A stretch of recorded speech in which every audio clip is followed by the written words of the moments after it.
Welcome to the fourth episode of Wisdom of the Willow.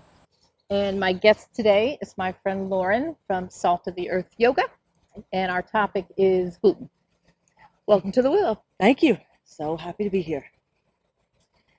So we picked gluten because not only is it very mainstream now, it's discussed pretty regularly about having issues with it. We both have a gluten sensitivity, and we both have healed our bodies by making some shifts in the food we eat. So I was diagnosed with psoriasis over 20 years ago, and I went to the dermatologist who gave me medicated shampoo and medication to try to help heal the sores I was getting on my elbows and my knees, and the diagnosis was psoriasis. And I just didn't want to go that route. So I went to the health food store in town when I lived in Red Bank, and my friend Sherry, who owned the health food store, said, get wheat out of your diet. So that's what I did. And honestly, they went away. I never took the medication. I don't have any symptoms of it. And I really healed my body of the psoriasis from taking the wheat out of my diet. And I know that you've had a similar experience. Very similar. I had a flare-up of acne on my forehead when I was in my early 20s, something that was just very out of the ordinary, and I knew it wasn't something topical because I tried everything topical, and I went to a homeopathic doctor, and they diagnosed me with a gluten sensitivity. And back then, it wasn't as common as it is now, so I didn't know what it was, and I'm excited for you to explain more about it, because these days sometimes I get confused as well. And I took gluten, or what he told me gluten was, out of the diet: pastas, breads, beer. And you can imagine in my early 20s, that was my diet. That was what I could afford. That was what was accessible. And also, I was working at a craft beer bar. I was going to say the beer is the, we're actually still on the hunt for the best gluten-free Yeah, beer. exactly. Just so you know, I found two good ones recently. Those are delicious, by the way. Yeah. And I'm like, I don't know what this is. What am I going to do? And I found different ways, but thankfully over the years, gluten-free did become much more accessible. And I realized that my body was feeling much better. The symptoms I had was first of all, the inflammation of the skin and the acne, but then I started to get really bad stomach aches, digestive issues, constipation, bloating, diarrhea. I got some rashes on my skin. It was just, no pun intended, a sensitive topic to talk about, because it was a little embarrassing, because it had to do with IBS symptoms, basically, when people would ask, what is it? I'm like, well, I got to use the bathroom. Do you want me to use your bathroom, or do you have something gluten-free that I can eat? So it did become an unfortunate issue, but I learned to change my diet, and for the better. I just felt better energetically. I felt better digestively, and then yoga came into my life, and I realized that I could also do yoga postures to help relieve any symptoms that I did have. So that's a good point too, and really the inspiration behind me creating all these talks is that I don't want people to feel like there's nothing they can do about it. Yeah. But some of these symptoms really start to kill your quality of life, where you have to think about, can I go there? How long does it take me to get there? Is there a bathroom nearby? Yep. Besides, the pain and the brain fog and the fatigue and all these symptoms, they really they affect the quality of life. Mm-hmm. And if you could make some tweaks in the food you eat to help with that, why wouldn't you do that? Yep. So what is gluten? You didn't know in your early 20s exactly. I asked my homeopathic doctor, you have gluten? I was like, what? I don't know what that is. And even he was like, I'm trying to understand it too, because it was becoming so much more prominent in people coming in with sensitivity. So please tell me, because these days I still don't know.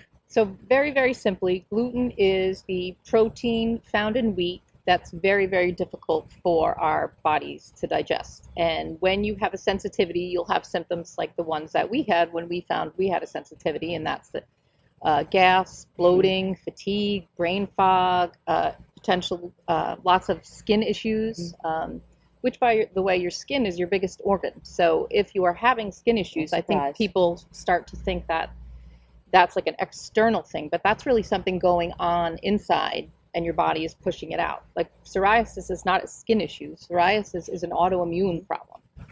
And we were talking about earlier too, I think we think that it's the food is causing the symptom, but there's another step in your body that's happening before that. The food is coming into the body as information, and your cells look at that food and say, this food either needs to be digested, and I need to send the vitamins and minerals to where they need to go, or if that food has some chemicals or toxins or are not good for your body, that information sends a message to the cells to have an immune response. And it's really the immune system response that's creating all those systems. So the food you eat, I really can't accentuate this enough. The food you eat is so important to your health. Every piece of food you put into your mouth is either healing your body or hurting your body. That's the information that our bodies get from it. So we both have a sensitivity, and then it's very common nowadays. We know a lot of people that have in our lives that have celiac. And so with celiac, it's gone beyond a sensitivity. It's a full-blown autoimmune disease, and it's very, very serious. People with celiac can't have any gluten in their diet at all. What's happening in their body is that the body's response to that gluten has been such a significant immune response that has attacked the villi on their digestive cells in their small intestines. So the symptoms go beyond that of the sensitivity, where people with celiac have malabsorption problems, anemia, hair loss, bone deterioration, because not only is the body responding to the gluten, but the damage to the small intestine has been so significant that even when they eat healthy food, it's not getting digested properly because the small intestines have been so damaged. And there is a test for celiac, but Lauren and I were also talking earlier, by the time you're tested for celiac, you have a full-blown disease. It's happened, and your body's been damaged. And we are more about prevention. So if you're having any kind of symptoms related to having a sensitivity, you don't really need a test. Your body is telling you what the problem is. So if you have any of those symptoms, you can do the test yourself. Pull the gluten out for 3 weeks. If there's a reduction in symptoms, you have a sensitivity. And you really want to be preventative about it, because by the time you are experiencing severe symptoms of celiac and you test positive, it could be too late to heal the body. The body's already been significantly damaged. Also, what I wanted to share was that there's different levels of a gluten sensitivity or a gluten intolerance. And I did my own experiment when I visited my family in Italy a few years ago. And I mentioned to them, listen, I can't eat that pasta. I can't eat that bread. I have gluten. They're like, no. You're Italian. You don't have the gluten. Don't worry about it. You'll be fine. You'll be fine. I'm like, okay, I'm going to be in your bathroom all night, but okay, I'd love to try your pasta. Of course, who wouldn't? And I found out I didn't have any reaction to it. So every day when I was there, I had a little bit. I just kind of played a little bit there, a little bit. And what I realized was, if something's made fresh, like Hop Over the Pond, where most of the stuff is fresh and homemade and made with love, it wasn't an issue for me. So even then, I started to realize maybe it's the gluten protein compound, and also the stuff they're putting in our food over here, a lot of the chemically based things. So it opened my eyes to, okay, maybe this is this and that, and how can I enjoy my life and enjoy my family and their food without having to worry about the gluten sensitivity. And when I was over there, it was really miraculous. I didn't have any symptoms. And then I come back here, I'm like, Ma, you won't believe it. Give me some of that bread. I think it worked. And I had the bread, and that night I was in the bathroom. So it's pretty profound. I had the same experience when I went to Ireland. I had no issue. Sure. I had the brown bread. I had some dairy. I had no symptoms because pumping stuff into our food over here. So it is the chemicals that are in the food here. So and that leads into why it's so much more common here and nowadays. And exactly, the first it being that the standard American diet is just filled with gluten. There's just too much. So the average person, if they have a bagel for breakfast and a sandwich for lunch and then pasta for dinner, even if there wasn't chemicals in the diet, that's just too much gluten overload coming into your body. And also then the second big point is that there's GMOs and chemicals in our food.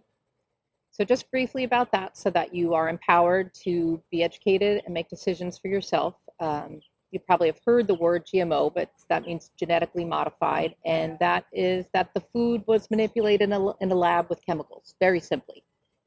And our bodies recognize food as it exists in nature. In fact, that's what processed foods are. Processed foods are when the food item that as it occurs in nature is manipulated to the point where it can't even be recognized. And the further away the food gets from its natural form, the more processed it is. And the harder it is, our bodies are like, what the hell is this? Yeah, foreign. That's why it attacks, yes. I'm sure. It thinks it's, that's right? Exactly. Okay. It thinks it's a foreign invader, and it treats it as an infection or an injury, mm-hmm. and creates an inflammatory response. Mm-hmm. That's what happens. So there is, if you want more information about GMOs, there is a nonprofit organization called the Non-GMO Project, and there was a movement to try to get our Food and Drug Administration to label foods as being genetically modified so that the public would have the ability to make a choice of whether or not they wanted to choose foods like that, whether they did or did not think they would be unhealthy for us. And the Food and Drug Administration refused to do that. They said that they do not make us sick, which is not true. And so this is kind of a counter movement based on that. And then any food item that goes through the Non-GMO Project gets labeled non-GMO. So you know that it doesn't have any GMOs in it. And so they're a great organization. It's the picture with the little butterfly on it. Yeah, oh, right? Yeah, that's how I know it. I'm like, yes. Tell my partner, get that one. Why? Because of this. And we fully understand how confusing and difficult this is. So you really have to find a good source of information. I mean, now you're like looking on that little thing. There's a butterfly. There's a GF. There's a organic. There's a lot to manage. There's a V for vegan. Yeah, I know. It's a lot these days. And to tell you honestly, it shouldn't be this confusing. I know.